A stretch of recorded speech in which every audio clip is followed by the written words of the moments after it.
Troubles sphinctériens, sensoriels et état grabataire.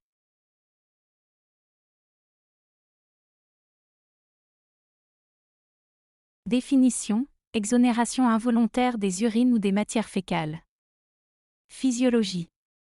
La vessie et les sphincters sont contrôlés par les centres médulaires et l'encéphale qui innervent trois nerfs, le sympathique qui décontracte la vessie et contracte le col vésical, le parasympathique contracte la vessie pour qu'elle se vidange, le nerf somatique honteux ouvre le sphincter. L'élimination urinaire est fondée sur le système vésical et sphinctérien. Les trois phases dans le système vésical. La continence, remplissage. Contraction vésicale et sphinctérien. Mictionnel, évacuation de la vessie. Incontinence chez le sujet âgé. Prévalence, 20 à 30% des plus de 75 ans qui sont incontinents et vivant à domicile et plus de 70% pour les personnes âgées vivant en institution. Avec l'âge, le détrusor ainsi que les sphincters s'appauvrissent en fibres musculaires et en système d'innervation que vont perdre le contrôle. 4 types d'incontinence chez la personne âgée. Incontinence liée à une perte de sensibilité, par ex un handicap moteur. Incontinence de situation liée à des troubles cognitifs, démence ou confuse. Incontinence par regorgement liée à une vessie distendue. Incontinence d'effort liée à une insuffisance du sphincter ou à un dysfonctionnement vésico-sphinctérien. Principales étiologies. Troubles moteurs. Troubles visuels. Troubles praxiques, coordination des mouvements. Environnement mal adapté ou inconnu. Malade alité, perfusé, dépendant. Troubles métaboliques, polyurie. Règles de base pour une bonne prise en charge de la rééducation mictionnelle. Rechercher les facteurs ayant favorisé la survenue de l'incontinence.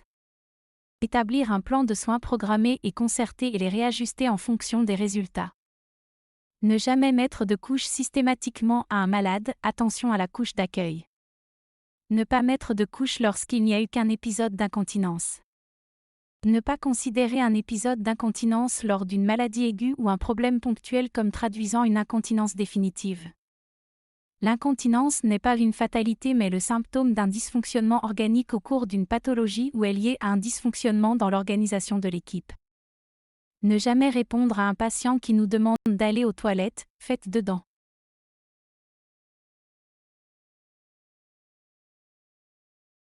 Plus de 75% des personnes de plus de 80 ans souffrent de troubles sensoriels.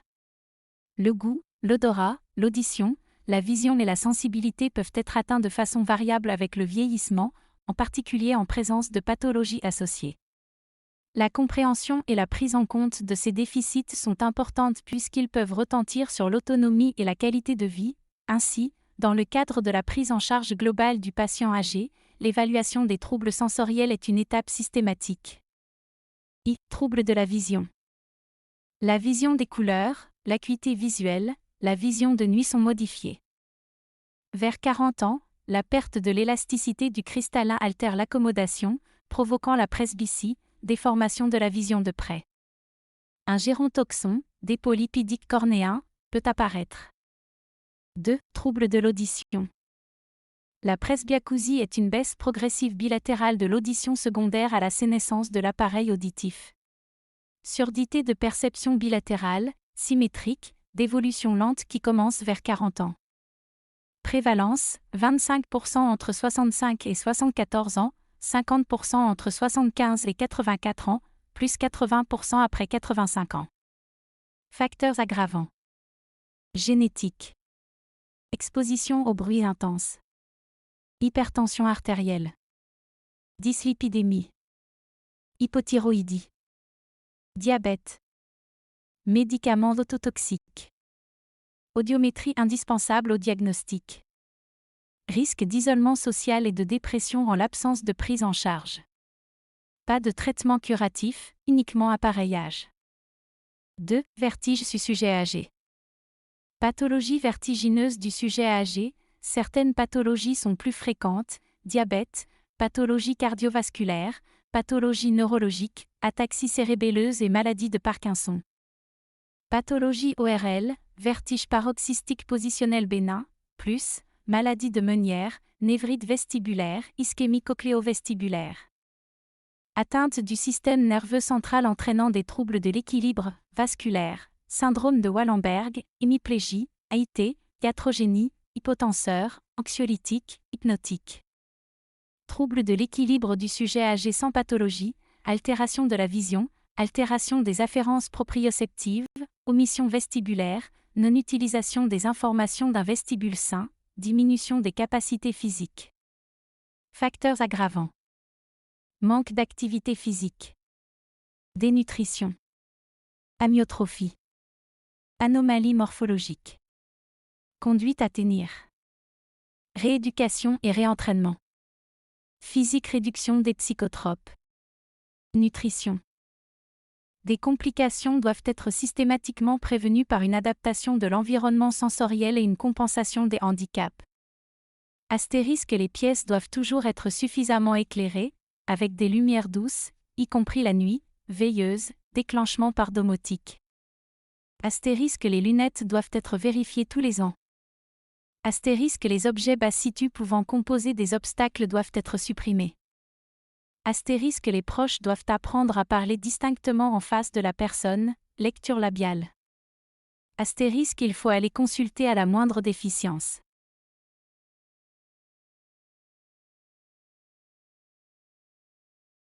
Généralité, les manifestations cliniques des complications du décubitus sont variées et touchent de nombreux organes. Leur symptomatologie peut être aspécifique. Un patient peut présenter plusieurs complications de l'immobilisation, simultanément ou successivement. Prévention.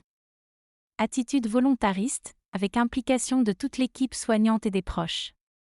Éviter d'aliter les patients mobiles, Pas de contention physique. Laisser déambuler. Limitation des indications de perfusion. B. Prise en charge globale du patient alité. La recherche d'un éventuel traitement étiologique. La détection d'un facteur favorisant réversible, en particulier, une douleur à soulager. Éliminer une contre-indication à une mobilisation, instabilité hémodynamique, embolie pulmonaire très récente, fractures instables. Nécessité d'un examen clinique régulier et de prévenir les infections liées au décubitus et liées aux soins. Soins d'hygiène, éviter la macération. Soins d'hygiène, éviter la macération. Diminuer la pression sur les zones d'appui, positionnement avec changement régulier, toutes les 2-3 heures, de position, supports adaptés, matelas à eau, à air, dynamique, sur matelas. Pas de massage ni de friction des points de pression qui entraînent une diminution du débit sanguin local. Installation au fauteuil, tous les jours, pendant des périodes de plus en plus longues. Proposer régulièrement d'aller aux toilettes, de mettre en place le bassin. Pas de couche systématique. Bas de contention, intérêt pour la maladie veineuse thromboembolique et l'hypotension orthostatique. Hydratation. Privilégier la voie orale.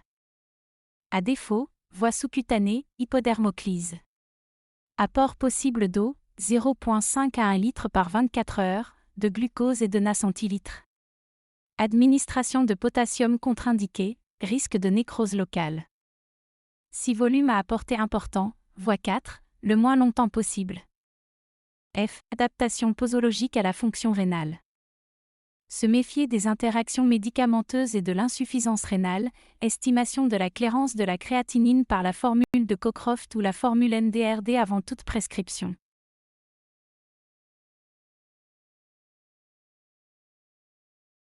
Embolie pulmonaire. Prévention par bas de contention et HBPM 6 facteurs de risque de maladie thromboembolique, déficit focal, cancer, inflammation, déshydratation, chirurgie, antécédents thromboemboliques confirmés. Traitement, anticoagulation par HBPM ou héparine non fractionnée puis antivitamine K. Hypotension orthostatique.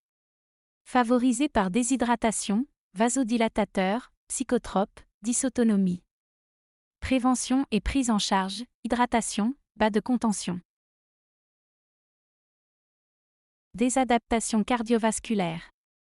Redistribution du volume sanguin lors du décubitus prolongé, qui entraîne une augmentation de 30% du travail cardiaque. Elle limite les possibilités de reprise de la marche. Prise en charge, réadaptation progressive à l'effort par kinésithérapie passive et active d'intensité croissante.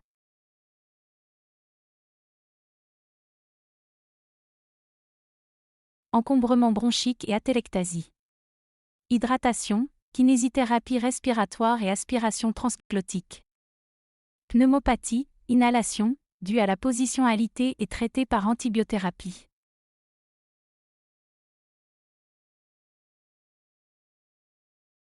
Constipation. Rétention urinaire. Complications. Fécalome, globe vésical et claquage de vessie. Médicaments favorisants, morphiniques, cholinergiques. Prévention, laxatif. Traitement, sondage vésical itératif ou à demeure. À savoir. Incontinence urinaire et fécale, pas de couche systématique. Infection urinaire, favorisée par le sondage urinaire.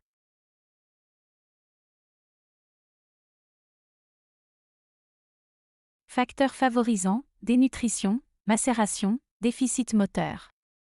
Clinique. Stade I, rougeur. Stade 2, phlyctène ou abrasion superficielle.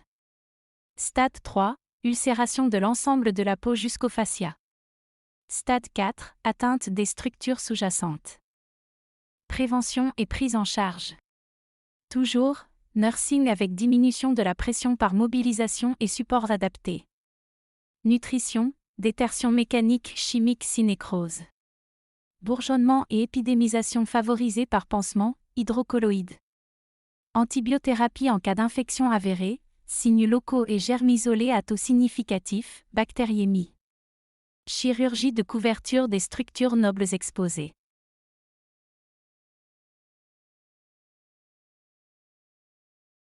Amyotrophie. Chute. Rétraction tendineuse. Ostéoporose. Prise en charge, kinésithérapie passive et active et supplémentation vitamino-calcique.